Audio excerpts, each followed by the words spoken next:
ಹೋದ್ರೆ ರೈತರ ಪರವಾಗಿ ಜೀವ ಹೋಗೈತಿ. ರೈತರಿಗೆ ಒಳ್ಳೆ ಕೆಲಸ ಮಾಡೀನಿ ತಾಲೂಕಿನೊಳಗೆ. ಮಾನಸಿಕವಾಗಿ ಆತ್ಮಹತ್ಯೆ ಕೂಡ ಮಾಡ್ಕೊಂಡು ಸರ್. ಎಲ್ಲರೂ ಅವಾಗ ಯಾರು ಬರಲಿಲ್ಲ, ನನ್ನ ಜೀವನಕ್ಕೆ ಕುತ್ತ ಬಂತು ಅಂತೇಳಿ ಊರಾಗ ಮಾತಾಡ್ತಿದ್ರಿ. ಅಂಥವ್ನ ಯಾಕೆ ತಡಕ್ಕೆ ಹೋಗಿದ್ದು, ನೀವು ಅಡ್ಡಾಡೋದು ವಜ್ಜೆ ಆಕೈತಿ, ಸಮಸ್ಯೆ ಆಕೈತಿ, ಅದನ್ನ ಯಾಕೆ ತಡಕ್ಕೆ ಹೋಗಿದ್ದಿ ಅಂತ ಹೇಳಿದ್ರು ಸರ್. ನಿಮ್ಮ ಈ ಹೋರಾಟಕ್ಕೆ ಮನೇಲಿ ಯಾವ ರೀತಿ ಸಪೋರ್ಟ್ ಇದೆ ಸರ್? ನಮ್ಮ ಹೋರಾಟಕ್ಕೆ ಅಂತಂದ್ರೆ ನಮ್ಮ ಅಪ್ಪಾರು ಕಮ್ತಾ ಮಾಡಿದ್ವಿ ಸರ್. ಆ ಸಂದರ್ಭದಲ್ಲಿ ಲಾಸ್ ಆಗಿ ಮಾನಸಿಕವಾಗಿ ಆತ್ಮಹತ್ಯೆ ಕೂಡ ಮಾಡ್ಕೊಂಡು ಸರ್. ಆ ಸಂದರ್ಭದಲ್ಲಿ ಈಗ ನಮ್ಗೆ ಪರಿಹಾರನೇ ಇದ್ದಿದ್ದಿಲ್ಲ ಸರ್.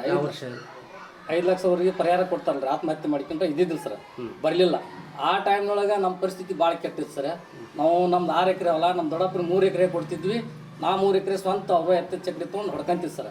ಅಂಥ ಟೈಮ್ನೊಳಗೆ ನಾನು ಮಾಡ್ಕೊಂತ ದುಡ್ಕಂತ ಬೇರೆದವ್ರದ್ದು ಕೂಲಿ ಸಮೇತ ಹೋಗೇನ್ರಿ ಸರ್. ನಾವು ಗುತ್ತಿಗೆ ಸ್ಥಿತಿ ದುಡ್ದನ್ರಿ. ಹಿಂಗೆಲ್ಲ ಮಾಡ್ಕೊಂತ ಬಂದು ನಾವು ದುಡಿಮೆ ಒಳಗೆ ದುಡ್ಕಂತ ಬಂದು ಒಂದು ಸ್ವಲ್ಪ ಲೆವೆಲಿಗೆ ಆದವು ರೀ. ಅಂದಾಗ ಮತ್ತು ಸಾಲ ಮಾಡಿ ಒಂದು ಬೋರ್ ಹಾಕ್ಸಿದ್ವಿ ಸರ್ ನಾವು. ಆ ಸಂದರ್ಭದೊಳಗೆ 5,000 ಸರ್ 2005-6 ಮಳೆ ಹೋಗಿತ್ತು. 17-16 ಸಂಪೂರ್ಣ ಮಳೆ ಹೋದಾಗ ಒಂದು ಬೋರ್ ಹಾಕ್ಸಿದ್ರಿ ಸರ್. ನಾವು ಸಾಲ ಮಾಡಿ ಹಾಕ್ಸಿದ್ರಿ ನಾವು ಬೋರ್. ಆ ಸಂದರ್ಭದೊಳಗೆ ಟಮಾಟಿ ಹಚ್ಚಿದ್ರಿ ನಾವು. ಟಮಾಟಿ ಸಂಪೂರ್ಣ ಬಂತ್ರಿ ನಮ್ಗೆ. ಅದು ಎಲ್ಲ ನಮ್ಮ ಸಾಲಗಳನ್ನು ಎಲ್ಲ ಹರಿದು ಆ ಬಳಿಕ ನಾವು ಒಂದು ಸ್ವಂತ ಗಾಡಿ ಮಾಡಿದ್ರಿ. 4 ಮಂದಿ ನಮ್ಮ ಹೊಲ್ದಾಗ ಕಾಯಮ್ಮ ತರಕಾರಿ ಹರಿಯೋರು. ನಾನು ಸಂತಿ ತರಕಾರಿ ಒಯ್ತಿದ್ರಿ. ಇಷ್ಟೆಲ್ಲ ಮಾಡ್ಕೊಂತ ಬಂದಾಗ ನಮ್ಮಲ್ಲಿ ಸವಣೂರು ತಾಲೂಕಿನೊಳಗೆ ದಲಾಲಿ ಅಂಗಡಿ ಒಳಗೆ ನಾನು 3 ಅಂಡಿಗೆ ತುಳಿದ್ರಿ, ಹತ್ತಿ ಅಂಡಿಗೆನ. ಆ ಸಂದರ್ಭದೊಳಗೆ 2 ಕ್ವಿಂಟಲ್ ನಮ್ಮ ಹತ್ತಿ ಬರ್ಬೇಕೈತ್ರಿ ಅಂಡಿಗೆ, ಒಂದೊಂದು ಅಂಡಿಗೆ. ಅದು ನಾವು ಹೋದ್ವಿ, 2 ಕ್ವಿಂಟಲ್ ನಮ್ಮ ಹತ್ತಿ ಬರಲಿಲ್ಲ ಸರ್.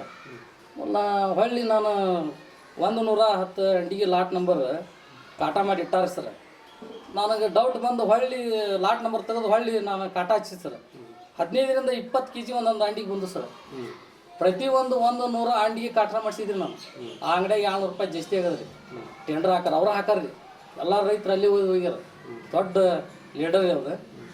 ಅವ್ನು ಹಿಡ್ದಾಗ ನಮ್ಮ ರೈತ ಸಂಘ ಇದ್ದಿದ್ದಿಲ್ಲ ಸರ್. ಅವಾಗ ನಾನು ಹಿಂದೆ ಯಾರೂ ಬರಲಿಲ್ಲ ರೀ. ಎಲ್ಲ ರೈತರು ಒಂದೊಂದು ಅಂಡಿಗೆ 20-25 kg ಬಂದು ತೊಗೊಂಡು ಹೋಗ್ಬಿಟ್ರೆ. ಆಮೇಲೆ ನಾನಾ ಒಬ್ಬವನಾದೆ ಸರ್. ನಾನು ಬಿಡ್ಲಿಲ್ಲ ಸರ್. ಎಲ್ಲ ದಲಾಲ್ರು ಎಲ್ಲರೂ ಕೂಡಿ ನಮ್ಮ ತಾಲೂಕಿಂದ ಮಾರ್ಕೆಟಿನ ಮರ್ಯಾದೆ ಹೋಗತ್ತಿ ಅಂತೇಳಿ ಎಲ್ಲ ಹೇಳಿಕೊಂಡು ಆ ಸಂದರ್ಭದಲ್ಲಿ ನಾನು ಹತ್ತಿಕ್ಕಿರಿ ಸರ್. ಅವಾಗ ಬೇರೆ ಬೇರೆ ಸಂಘಟನೆಯವ್ರು ಬಂದರು. ಎಲ್ಲರೂ ಅವಾಗ ಯಾರು ಬರಲಿಲ್ಲ, ನನ್ನ ಜೀವನಕ್ಕೆ ಕುತ್ತ ಬಂತು ಅಂತೇಳಿ ಊರಾಗ ಮಾತಾಡ್ತಿದ್ರಿ. ಅಂಥವ್ನ ಯಾಕೆ ತಡಕ್ಕೆ ಹೋಗಿದ್ದು, ನೀವು ಅಡ್ಡಾಡೋದು ವಜ್ಜೆ ಆಕೈತಿ, ಸಮಸ್ಯೆ ಆಕೈತಿ, ಅದನ್ನ ಯಾಕೆ ತಡಕ್ಕೆ ಹೋಗಿದ್ದಿ ಅಂತ ಹೇಳಿದ್ರು ಸರ್. ನೀನು ಎಲ್ಲಿ ಬಿಡ್ತಾರಲ್ಲ, ಹೋದ್ರೆ ರೈತರ ಪರವಾಗಿ ಜೀವ ಹೋಗೈತಿ. ರೈತರಿಗೆ ಒಳ್ಳೆ ಕೆಲಸ ಮಾಡೀನಿ ತಾಲೂಕಿನೊಳಗೆ. ಹೋದ್ರೆ ಹೋಗ್ಲಕ್ಬಿಡ ಅಂತೇಳಿ ಹಿಂಗೆ ಅಡ್ಡಾಡ್ಕೊಂತ ಇದ್ದೀನಿ ಸರ್. ಮತ್ತು ಈ ರೈತ ಸಂಘಕ್ಕೆ ಬಂದಾಗ ಈ ಮಿಷಿಗಡೆ ಅಂತಿತ್ತು ಸರ್. ಅವತ್ತು ನಾನು ರೈತ ಸಂಘಕ್ಕೆ ಬಂದು ಸರ್, ಬೇಡಪ್ಪ ಇದು ರೈತರ ಪರವಾಗಿ ಒಂದು ನ್ಯಾಯ ಸಿಗಲಿ, ಅನ್ಯಾಯ ಆದವ್ರಿಗೆ ನ್ಯಾಯ ಕೊಡ್ಸೋ ನನ್ನಂಥ ಉದ್ದೇಶಕ್ಕೆ ಸರ್. ಎಷ್ಟೋ ಮಂದಿಗೆ ನಮ್ಮ ತಾಲೂಕಿನೊಳಗೆ ಆತ್ರಿ, ಎಷ್ಟೋ ಮಂದಿ ರೈತ ಕಷ್ಟ ನನಗೆ ಅಂತೇಳಿ ಬಂದವರಿಗೆ ನಾವತ್ತು ನಾನು ಕೆಲಸ ಬಗ್ಸಿ ಬಿಟ್ರಿ ಸರ್. 100 ರೂಪಾಯಿ ನಂದು ಡೀಸೆಲ್ ಹಾಕಿಸ್ಕೊಂಡು ನಾವು ಹೋಗಿ ಬಂದ್ರೆ ಸರ್. ಎಲ್ಲ ರೈತರಿಗೆ ಗೊತ್ತಿದ್ದ ವಿಷಯ ಐತೆ ಸರ್. ಇವತ್ತು ಅದನ್ನು ನಾನು ಇವತ್ತಿಗೆ ಕಂಟಿನ್ಯೂ ನಡೆಸಿ ಬಂದು ಎಲ್ಲಿ ಹೆಸರು ಕೇಳಿಸಿಂದಲೇ ಇಲ್ಲ. ಅನ್ಯಾಯದಲ್ಲಿ ಯಾವತ್ತು ಎಲ್ಲಿ ಅನ್ಯಾಯ ಆಕೈತೆ ಅಲ್ಲಿ ನಾವು ಹೋಗೋ ಮನೆ ಬಳೆ